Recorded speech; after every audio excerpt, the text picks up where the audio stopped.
What's going on, everybody? What's going on?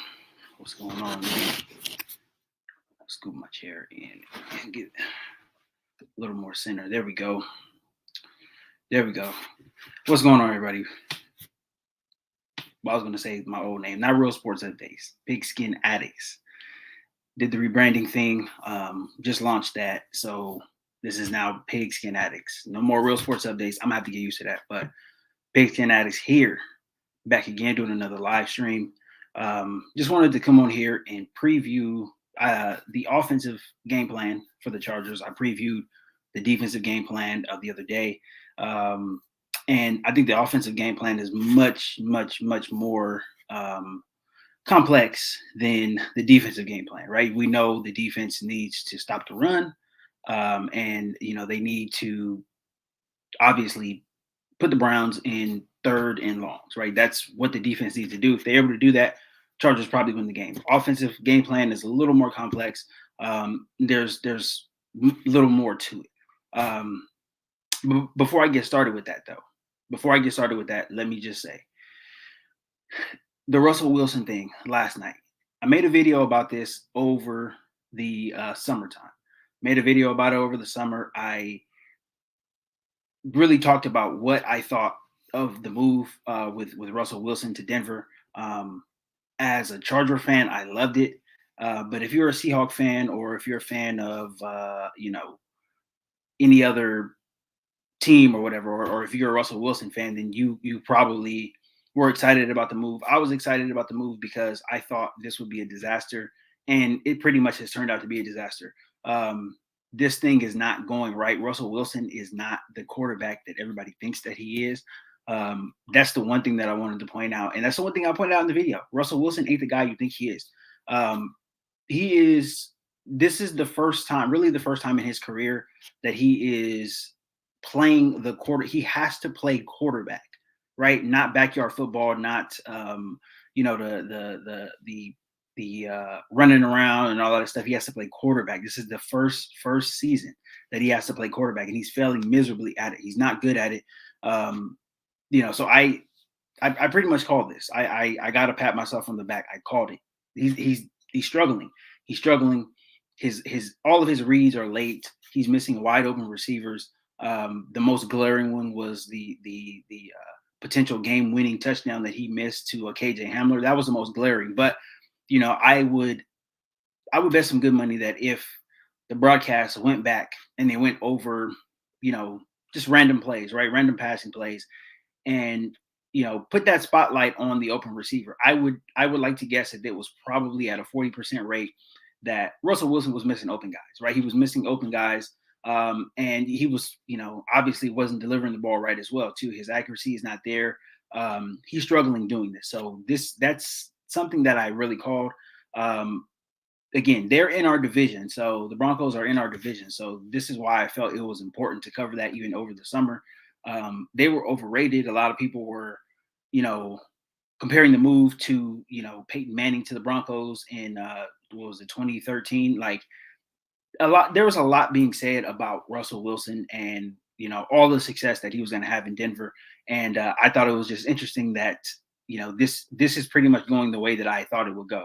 And it's not going to get better either. They have, I think 3 of their better players went down last night. Their starting left tackle went down, broken leg, out for the season.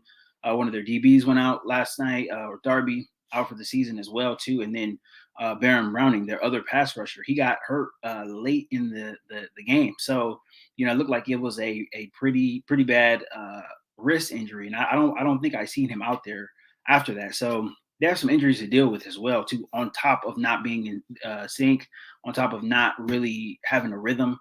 You got to deal with the injury bug, and you got to, put backup replacement players in the game. So things can get a lot more ugly before they get better for the Broncos. But again, I'm not surprised. I called this, and this is, this is what they have to deal with, and they're going to have to deal with this for a long time. Russell Wilson is locked up for 7 years there. So they're going to, they're going to have to like the taste of it, pretty much. They're going to have to like the taste of losing. So, he ain't going anywhere anytime soon. But, I thought it was interesting to just point that out before I started with the Chargers stuff. Now, okay, let's get to what the Chargers need to do offensively this weekend. Now, obviously, this is going to be a pivotal matchup against the Browns, right? I went over, the Browns offense, went over, what I think the Chargers defense needs to do, pretty much what they do need to do. Like there needs to be, there needs to be a lot of attention to the run game. Obviously, that's what the Browns do very, very well. But conversely, offensively for the Chargers, the running game has to get going again. Now, it kind of got going a little bit. It got a little bit in Houston, right? That's not really, excuse me, to me, that's not really getting the running game going. Having Austin Eckler run for 67 yards or whatever it was, that's not impressive to me. It's obviously not enough, and that won't be enough this weekend. So the Chargers running game has to get going. They need to. They absolutely need to get going. Um, they have to present a multifaceted attack against a pretty good defense. The Browns have been pretty good on defense so far. Their defense has pretty much kept them in games, and that's the reason why they've won a couple of games.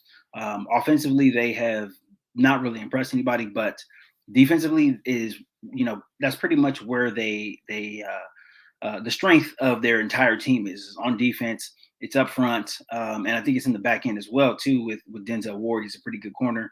And they got a pretty good safety in Grant Delpit as well too. So they kind of they make their money on defense as a team. But the Chargers, they need to come out and they have to run the ball. They have to get the run game established. It's going to take so much pressure off of Justin Herbert. It's going to take so much pressure off of the offensive line as well too. And the number one thing you want to do with this run game, you want to really, Miles Garrett is going to play. He's going to play. He has no injury designation. He's not on the injury report, so he's going to play. And he was cleared to play just, not even 2 weeks after that crazy accident, right, which is a miracle within itself.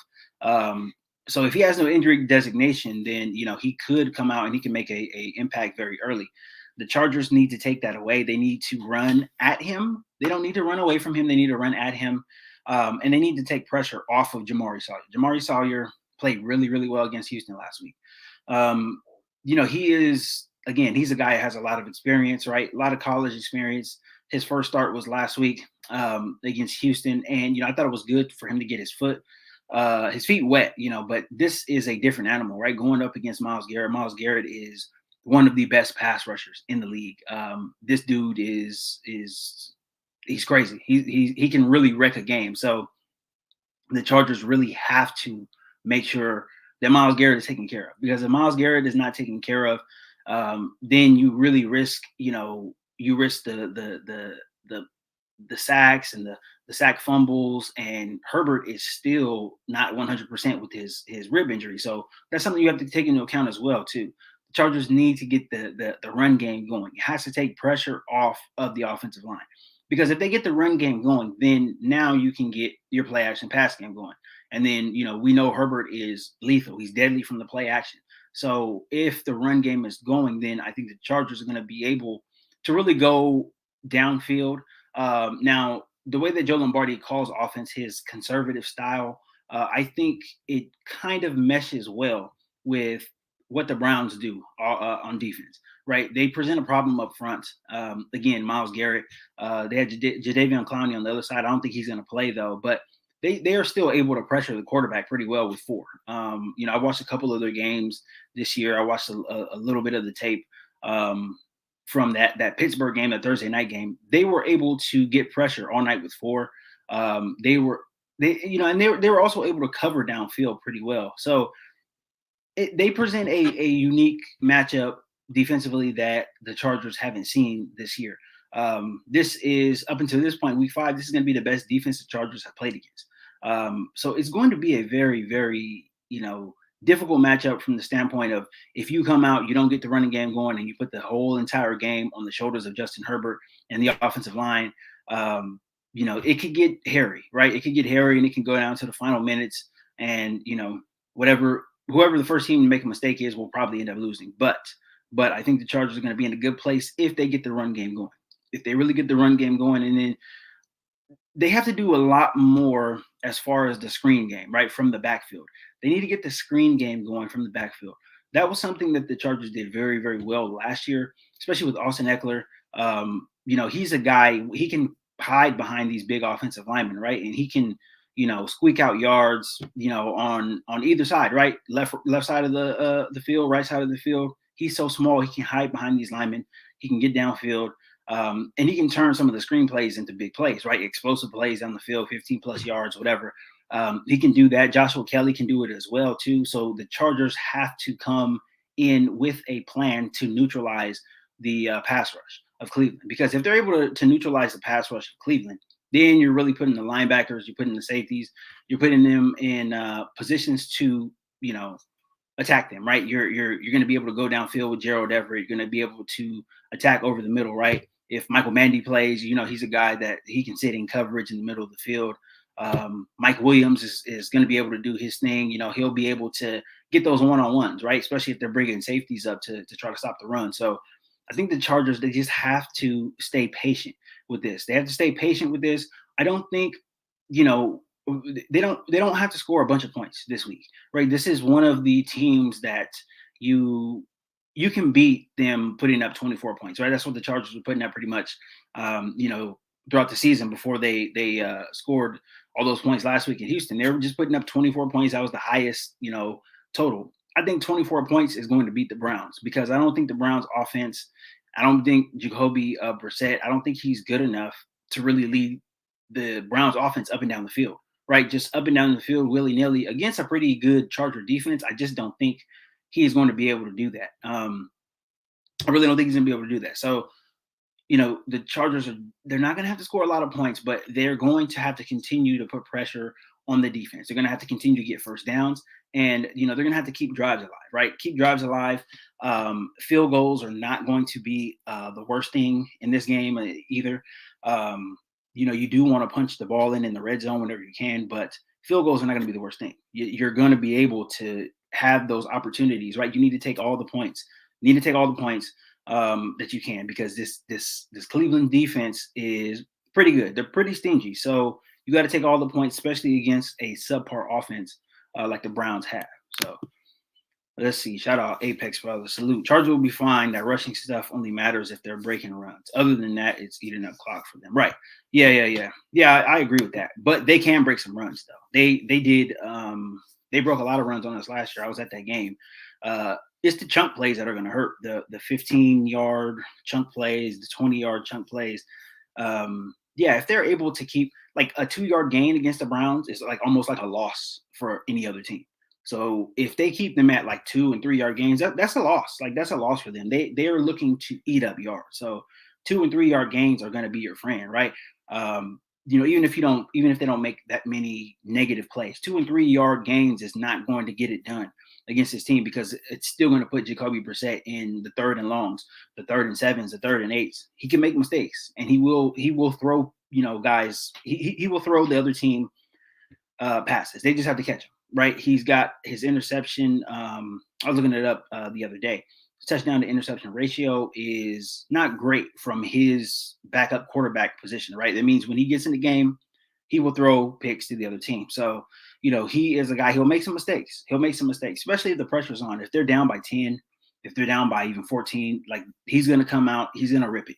He is he's a gunslinging type of backup quarterback, right? And that's not a good thing because you're a backup for a reason, right? You shouldn't be doing that. He should be managing games, but when they are in a pinch, he will make some mistakes. So I'm looking forward to the Chargers trying to come in on defense and take advantage of some mistakes that Jacoby Brissett is going to make. But again, on offense, I think they'll be all right.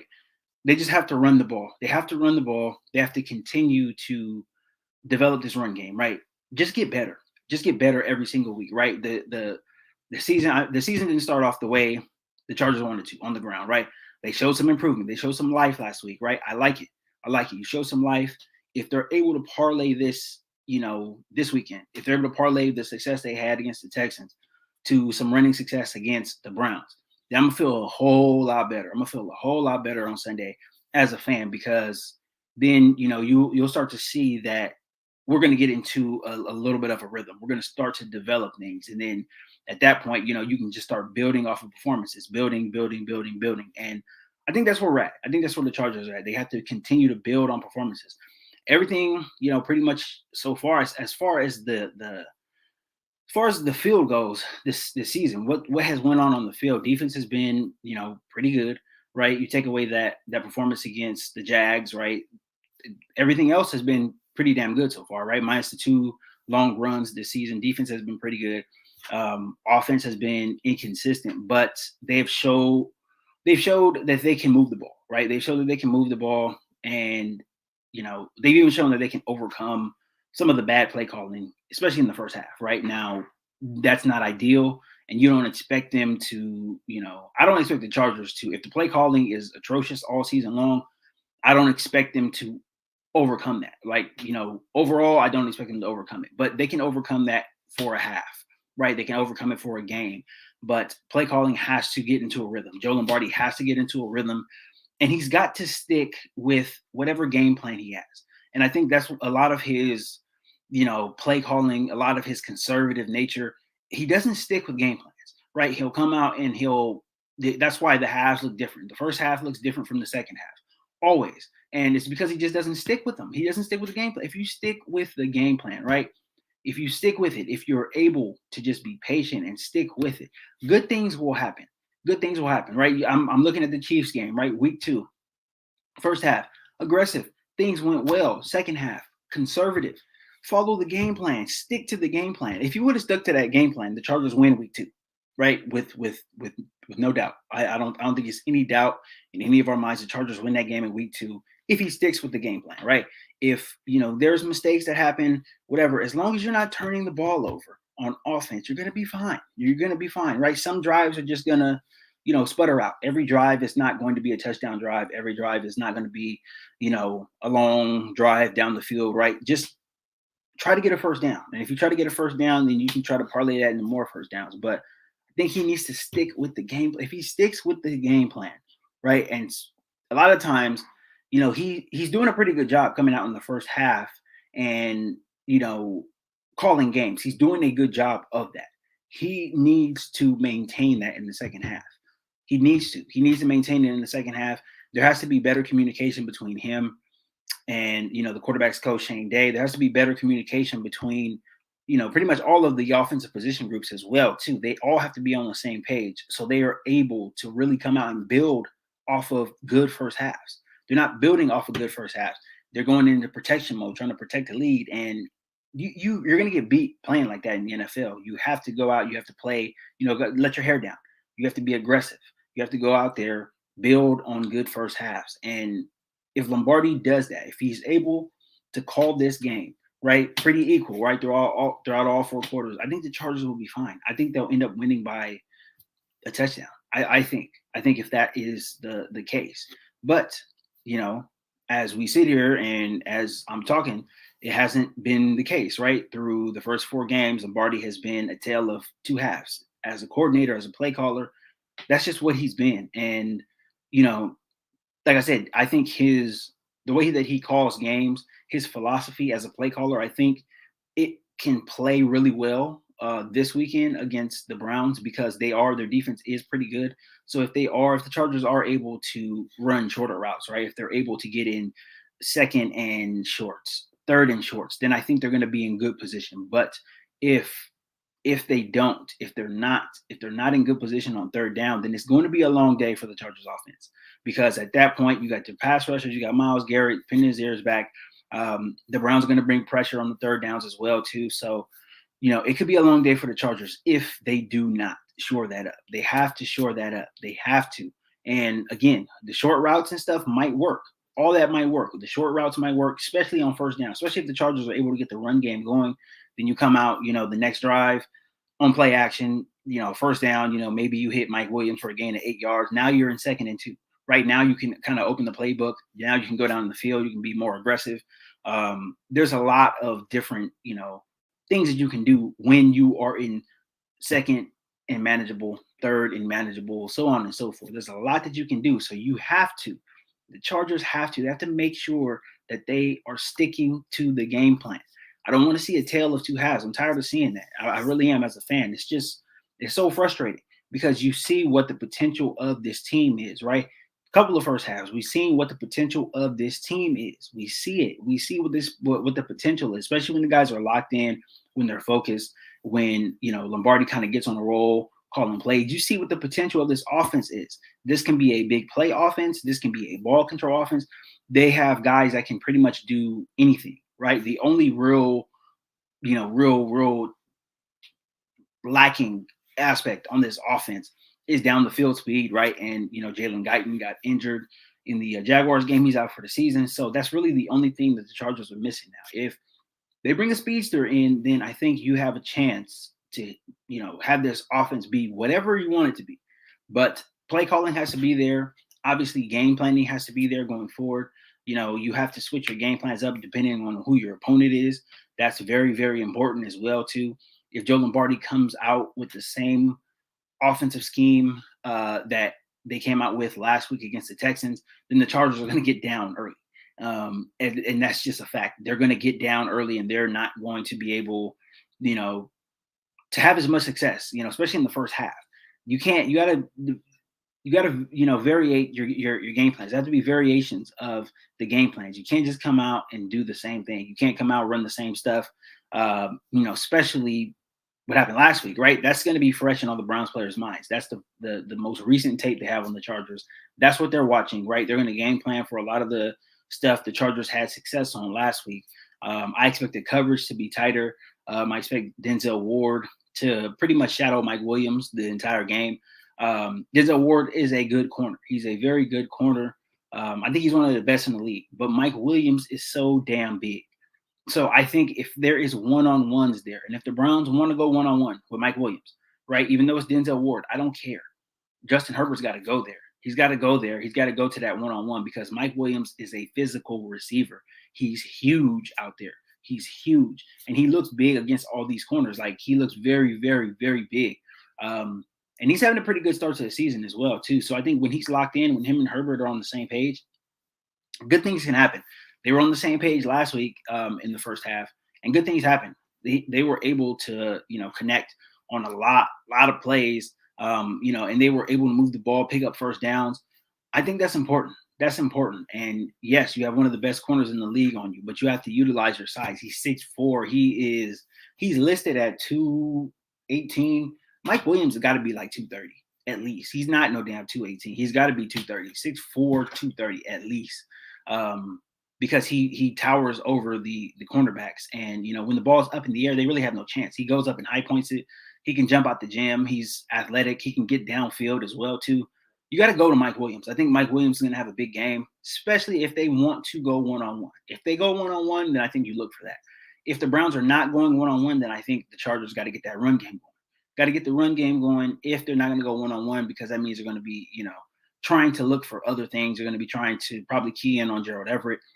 He's been having a pretty good season as well, too. They're probably going to key in on other things if they don't go one-on-one. I know that they like to play a lot of zone coverage as well, too. I noticed that especially on third downs, they're in zone coverage. And I expect the same thing. They only really have one guy who plays one-on-one in Denzel Ward. The other cornerbacks they're not as good, so I don't expect them to be in a lot of man coverage. I'm sure Herbert knows that. I'm sure he's been, in tape all week long. They don't do a lot of man. They do a lot of blitzing, a lot of zone blitzing, especially from that linebacker spot. The middle of the field is going to be wide open. I think, especially in the second half, if they're not able to get pressure on Herbert with 4, they're going to start bringing linebackers. They're going to start bringing linebackers and safeties. They might even start bringing corners too. So you just got to throw it where they ain't. I think the Browns, they've played well. They have played well on defense this season. They've played pretty good assignment football, but this Chargers offense is an offense that presents a lot of different problems for them because, Herbert can pretty much throw it to anybody, right? Anybody, including the fullback out of the backfield, right? So we present problems for the Browns that they don't really face in their own division. I guess you can say maybe Cincinnati, but their offensive line has been shaky to start the season, so they're not going to really see that against Cincinnati. Baltimore is explosive, but they are not a great running team, kind of like the Chargers are. But they just don't have the weapons that the Chargers do. And then Lamar Jackson's not the quarterback that Justin Herbert is. But this is going to be a very interesting matchup, I think, for a lot of reasons. I want to see where the Chargers are on offense against a defense that is capable of getting off the field, a defense that's capable of turning you over, a defense that's capable of getting after the quarterback. That's what this defense is. They're capable of doing all those things. So if the Chargers are coming out and they're thinking that they're going to have an easy win or whatever, it's just not going to be. It's not going to be that easy. So hopefully everybody's locked in, because this is the best defense that this offense has seen so far. I would say Kansas City, is probably second, but they give up so many passing yards. You really can't put them up there. With the Cleveland defense, because Cleveland is just they have more athletes on defense, I think, and when they're playing assignment football, they're pretty damn good. So this is going to be the best matchup so far, Week 5, on the road. The crowd's going to be very raucous. A lot of these fans at the game were probably at SoFi last year for that matchup. So some of these guys are going to have a revenge on the mind. They got a lot of new players, but some of them were in that game, and they knew how heartbreaking it was to lose. So they might look at it as a revenge game. I don't know. I'm not sure, but either way, the Chargers, they just got to go out there and handle business. They got to take care of business. It's just as simple as that. They got to go take care of business. They have to make sure they get the running game going. Joshua Kelly needs carries. No more of this Sony Michel stuff. No more of it. I was looking at a reporter's Twitter earlier, and his justification for Sony Michel being in the game was that he's a Super Bowl champion. Well, he ain't a Super Bowl champion with the Chargers. He hasn't done anything like that for the Chargers. He has no explosion. He has no explosion. And he is a third running back. He needs to be treated as such. Joshua Kelly needs more carries. He needs more carries, and he needs more catches out of the backfield. He is the most explosive guy in the backfield that the Chargers have this season, right? Through 4 games. All the stats bear that out. Everybody has seen it with your own eyes. Like I always say, your eyes are not lying to you. Other people will try to tell you that they are, but your eyes are not lying to you. Joshua Kelly has been the most explosive running back out of the backfield for the Chargers this season. So he needs more carries.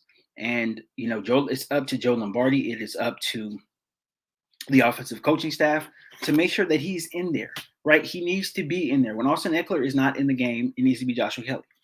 It's just as simple as that. It really is. It doesn't get any more simple than that. He needs more carries, and the guy needs opportunity. He needs opportunity.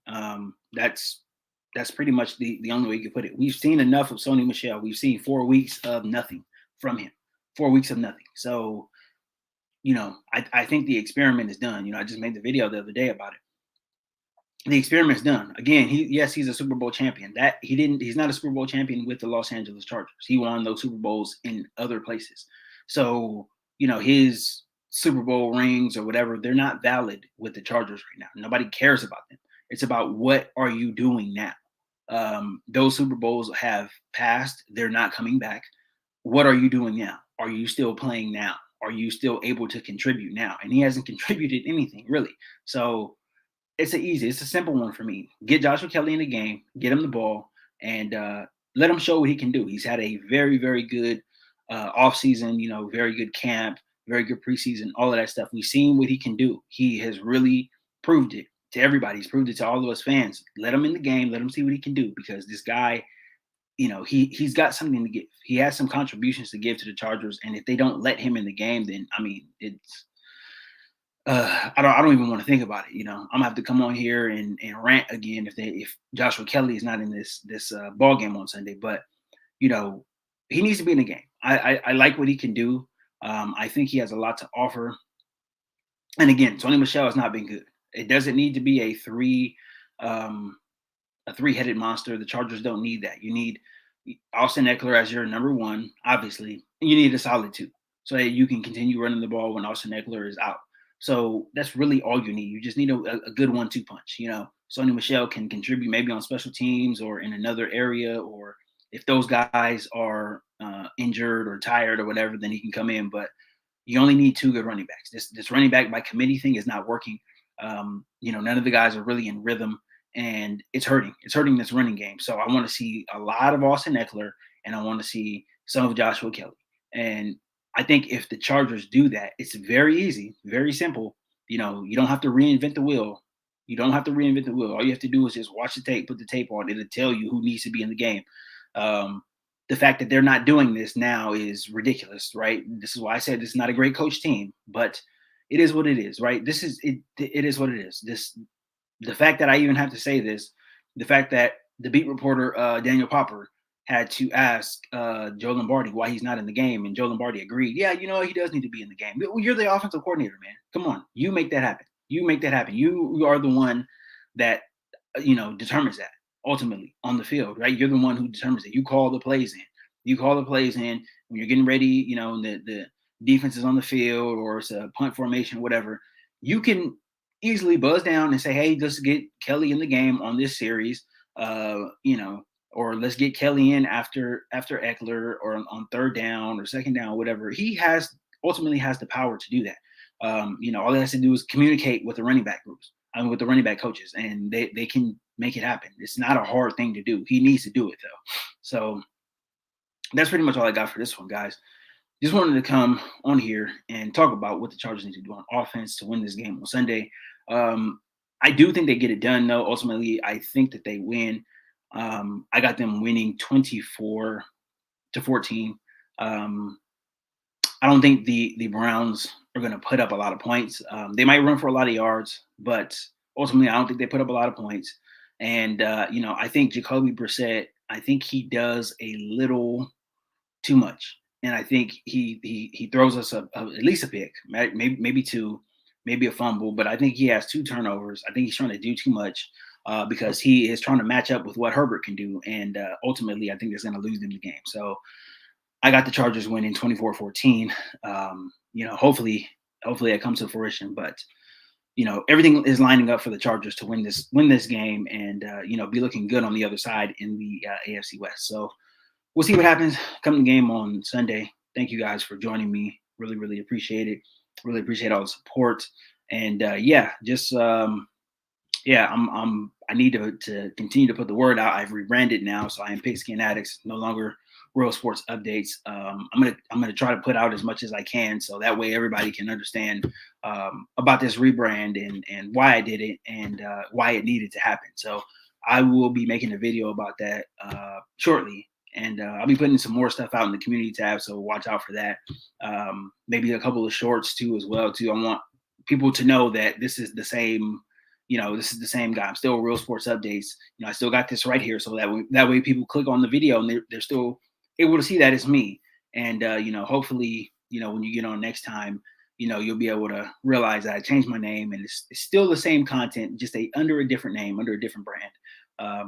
So yeah, hopefully you guys are able to see that. But thank you guys so much for all the support. Thank you for joining me. Really appreciate it. One thing before you go, Russ Wilson. Yeah, I talked about this earlier when I started right now. Yeah, I'm not surprised at all. I'm not surprised about Russell Wilson at all. I've called this. If you've seen any of his teammates, even just this year, they've really been going at him. They've been taking a lot of veiled shots at him. They're not naming him by name, but they're talking a lot. They're talking a lot of shit about him. Just the other day, I think it was on Tuesday. I was just telling my wife about it the other day. I think it was Tuesday. Rashad Penny, he was at a press conference. He was doing his weekly presser or whatever, and he was talking about how much more fun he's having in the new offense under Geno Smith, and he doesn't have to worry about the quarterback messing with the plays and all of that stuff. That he was alluding to Russell Wilson like not running the plays the way that they're supposed to be ran. And I talked about this in the video. I don't know if you've seen that video that I did over the offseason. I'm gonna repost it again. But basically, when you watch the Seahawks over the past couple of seasons, right? Ever since the Legion of Boom left, and I think Russell started doing it even when they were still there, he was holding the ball too long. And he was trying to make big plays, right? He was trying to make a big play on every play, just holding the ball way too long, missing wide open receivers. The scheme that the Seahawks are running now, It's an offshoot of McVay's offense. Shane Waldron is the offensive coordinator. He came from the Rams. And when Russell Wilson was there, everybody talked about, oh, maybe the Shane Waldron guy is no good. No, he knows what he's doing. This offense looks different, completely different under Geno Smith. Obviously, Geno's not better than Russ, but it looks different, right? He's running the plays the way that they've been drawn up. And this offense is designed to have receivers running open, free, right? A lot of crossing routes, right? A lot of different route tree combinations for the receivers. Makes it a lot easier on the quarterback, right? That's why you see a lot of guys running this. A lot of teams run this same type of offense, and they're having success with it. Jalen Hurts in Philadelphia, they're running the same type of offense. Like they're having success. Young quarterbacks are succeeding in this offense. You've seen Jared Goff. You know, when Sean McVay got to LA, he succeeded right away in that offense, right? Because he ran the plays the way that they were drawn up, right? Receivers running open, wide open running backs out of the backfield. All you have to do is just step back and make the throw and not hold on to the ball. But Russell Wilson has been, and this is the Seahawks' fault. This is their fault. They have let him play this way. So he really has not been able to really play the quarterback position from a complete standpoint for forever now. So now if he wants to succeed in Denver, he's literally going to have to learn how to play the quarterback position, right? As an NFL quarterback and not a backyard quarterback, not a guy just running around and making crap up. That doesn't win, right? The way that he likes to play, it doesn't win. We've seen even in his good years in Seattle, right? He put up good numbers and all that stuff. They don't win. That doesn't win in playoff games. You know, good defenses are going to scheme you out of that. They're going to let you run around and all that stuff. They're not going to let you complete any passes on third down, right? They're going to stop your run game, and they're going to let Russell Wilson just run around and make crap up. And that doesn't win. It doesn't win. And you notice that Russell Wilson hasn't gotten close to a Super Bowl without the Legion of Boom, right? The Legion of Boom was the reason why he was in the Super Bowl, reason why he's a Super Bowl champion. Ever since they left and they broke that group up, he has not been able to get close to it because he's not that great of a quarterback. I think Russell Wilson has a lot of defenders in the media. They like his corniness or whatever. They like who he's married to. They like a lot of things about him that doesn't have to do with, you know, with him on the field, on the football field, right? When you turn on the tape, when you watch a Seahawks game from 2020, all of this stuff is there. It's all there. And just people just really didn't pay attention to it. They also didn't pay attention to his teammates that don't like him, right? You have several guys who have been on the Seahawks, right? Been his teammates who don't like him, who have said very incendiary things about him. Guys all the way back from when he was first there, right? You see like the Percy Harvin thing. Richard Sherman has always had stuff to say about him. But now you look at his teammates from this current era, guys who have just been on the team for 2 or 3 years. They still don't have nothing good to say about him. So you have guys who were on different iterations of the Seahawks, right? Legion of Boom Seahawks, and then the Russell Wilson-led Seahawks. Both got like there's players from both sides that don't like him, right? So he obviously is doing something to piss people off in organizations, especially in Seattle. I don't know what he did. The media will never tell what he did because they like him too much. You know, he's in a lot of commercials. They like all his corniness. They will never talk about what he did. But if you do your due diligence, right? If you do some research, you will be able to see that there's a lot of guys, a lot of Russell Wilson's teammates that do not like him. They don't like him whatsoever. They don't like him at all. And one more thing before I go. I don't know if everybody's seen it. It went viral this morning. Kyle Brandt from Good Morning Football on NFL Network. Now he pretty much went at Russ right this morning, and his whole little thing about him went viral. It's viral on Twitter, right? It's getting a bunch of retweets and all that stuff. If you have Twitter, I would advise you go look at the quote tweets. The quote tweets. And pay attention to the quote tweets from a lot of the blue check marks, right? Because I was just going through it right before I started this live. A lot of these blue check marks are NFL reporters, right? They're NFL reporters or people who have been around the NFL, you know, around teams, whatever. A lot of blue check marks have quote tweeted it and told Kyle Brandt he's spot on and he's not wrong, right? He basically calls Russell Wilson out, says that he is disingenuous. He's an inauthentic personality, and you know, basically his teammates are going to catch on to this, and this is why they're struggling, right? And I agree 100%. But if you go on Twitter and you look at everybody who quote tweeted it, The only people who are really sticking up for him are fans, right? Just people who are on the outside who don't have any inside information. Look at the NFL reporters. Look at all of them, all the people who have inside information, who break stories, who, have really classified information when it comes to NFL teams, players, and all that stuff.